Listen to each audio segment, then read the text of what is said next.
Romantic and Victorian poetry refers to verses produced during the Romantic and Victorian periods. The poems that have been chosen for my analysis, Porphyria's Lover and She Walks in Beauty, demonstrate the most striking features of each of the literary eras. Both the Romantic and Victorian periods were two significant stages in English literature. Many literary works of these two periods were based on the interpretation of the Bible, which raised questions for the Church. Still, the two eras had two different variations of this concept. Theses of the epics of poetry called into question the facts of formal religion and formed new ideas. What was different was that the Romantic poetry of nature reflects profound ideas and experiences, and great human feelings, and this is its aesthetic value.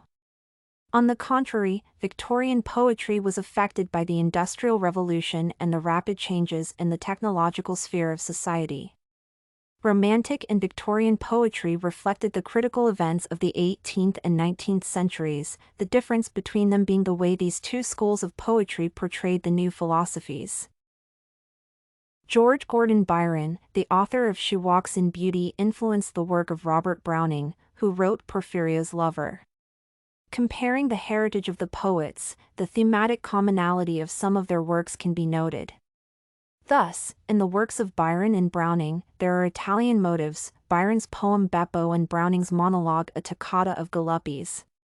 Both authors also referred to the same Napoleonic motives, Byron's poem Napoleon's Farewell and Browning's Incident of the French Camp.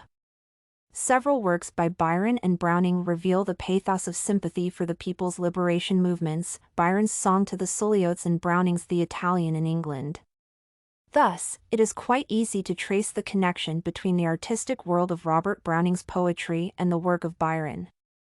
However, specific points of contact only emphasize the profound individuality and originality of the Victorian poet compared to the great predecessor. Browning did not proceed from deeply felt, even if spontaneously perceived, interests of the masses like Byron did. His social and aesthetic ideals reflected the interests and views of classes alien to the people.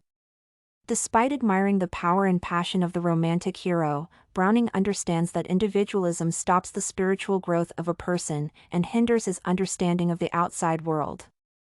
The essential difference between Browning and Byron is that in his attempts to contrast him with the world of the Middle Ages or the Renaissance, Browning was far from the people while Byron remained close to the masses. In the 18th and 19th centuries, England turned into an advanced state, which developed by leaps and bounds, becoming an example for the whole of Europe. Both the Romanticist and Victorian periods saw a surge in industry, trade expansion, and the prosperity of centuries-old colonial possessions in the New World and India. In both eras, the male society was dominant, which was reflected in the love poetry. Also, in both these epochs, the facts of formal religion were questioned, and new ideas were formed based on it. Both the 18th and 19th centuries were filled with changes and events reflected in poetry in terms of art, work, and people's daily lives. Unlike the Romantic artists, the Victorian artists did not see nature in an emotional and romantic light. It was due to the beginning of the reign of Queen Victoria and the Industrial Revolution that took place during this period. The leap in science and technology can be seen in many works written during this period. Scientific and technological discoveries and inventions of that era changed man's attitude to nature from romantic to realistic. For the most part, the Romantic movement affected aspects of intellectual life, so Romanticism had a connection with science in the field of education and enlightenment. Therefore, Romanticism was formed under the influence of the cult of feeling in nature. So, Victorian poetry contrasts with Romantic poetry, a product of emotion, while Victorian poetry is more a product of intelligence and reason. Both Porphyria's Lover and She Walks in Beauty present a wealth of tools that allow building an internal language logic that reveals the subtext. The techniques of versification used by the poets give the texts a harmonious and organic sound. Both Byron and Browning, at first glance, are simply talking about female beauty, but the poem is profoundly symbolic, and there are several semantic spheres in it. Also, both poets actively use, for example, the nighttime of day and everything related to it. Both narratives are conducted in the first person, and the main character acts as the narrator. Porphyria's Lover is often called Browning's first dramatic monologue, counting from here the history of the new, patented genre. The dramatic action is transferred to the present, and the reader suddenly becomes a witness to what is happening. The absence of a backstory, of any coherent explanation, is more characteristic of a spontaneous monologue snatched from the middle of a play than of a story or a short story. The unity of time, place, and action that is not present in She Walks in Beauty also indicates that it is a drama. In Byron, there is no development of events. The work describes an innocent girl's beautiful and pure inner world. He turns to the theme of beauty, which has an existential meaning for him, while Browning does not attach such a critical meaning to attractiveness.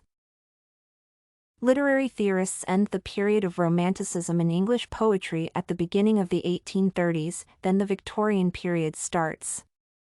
After mentioning all these facts, it can be seen that although these two types of poetry belong to two different eras, there is a development from the Romantic era to the Victoria era with a lot of research, knowledge, and technology development. It can be said that Victorian poetry absorbed the Romantic traditions that the Industrial Revolution transformed. Therefore, not the gap from one generation to another, but the connection between these epochs is considered progress and a transition from the Romantic era to the Victorian one.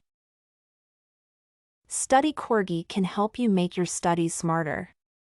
Visit studycorgi.com for more samples like this, study tips, and writing tools.